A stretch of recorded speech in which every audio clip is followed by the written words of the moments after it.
Good morning, friends. Wesley from Bayside, Davis, and I hope you're doing great today. I had a thought from Philippians chapter 3, verse 12. It says, "Not that I have already obtained all this, or have already arrived at my goal, but I press on to take hold of that for which Christ Jesus took hold of me."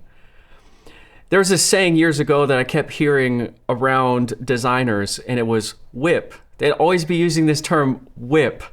And I thought one day, I better figure out what this term means. So I asked one of them, and they said, "I can't believe you don't know what that means, Wesley. It means work in progress." Whip, work in progress. The language of Paul here in Philippians chapter 3, verse 12 is work in progress. Listen to what he says about himself. "Not that I have already obtained." Paul had not attained a complete knowledge of Jesus. He was still growing and learning. He was a work in progress. "Not that I have already arrived at my goal." Paul's ultimate goal was to fully know Jesus and to fully be like Jesus. He was still a work in progress. And I always think of this like every single one of us is like a house under construction. Someday that construction project will be complete and will be ultimately flourishing as God intended us to be when we see him face to face. But for now, we are being built. We are in this construction stage, and we need to recognize in our own soul, and also from the vantage point of relational life on life with other people, that not only we a work in progress, but every person around us is a work in progress. This gives us grace for ourselves, but it also gives us grace for the people around us. But I want you to notice the last thing he says. He says, although I'm in this state of being under construction, although I'm a work in progress, here's what I do. I press on to take hold of that for which Christ Jesus took hold of me.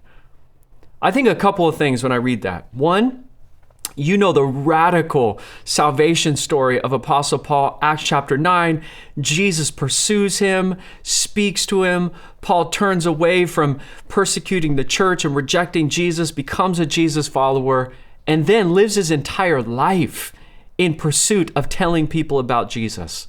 I think Paul's saying, Jesus pursued me, so for the rest of my life, I'm going to pursue Jesus. But I also think Paul says, as a work in progress, I've got to keep moving forward. He actually uses a athletic metaphor, and it pictures Paul spiritually running toward his goal of knowing and becoming like Jesus. Why is that important? Because sometimes when we recognize our imperfections, our incompleteness, our being under constructionness, we get discouraged. And it immobilizes us from moving forward in life. I think we would be really, really spiritually smart to say, you know what, God? I am a work in progress. And I am so grateful that you are building me up each day. You're causing me to become something. I'm under construction. And my participation in that is to continue day by day to press on in this pursuit of knowing Jesus and becoming like Jesus. Sometimes we have a false conception of the Christian life. This is the proper reality, that we're all a work in progress and that we all are pursuing Jesus and becoming like Jesus for an entire lifetime. Give yourself grace, give other people grace, and I hope you have an amazing day. Much love.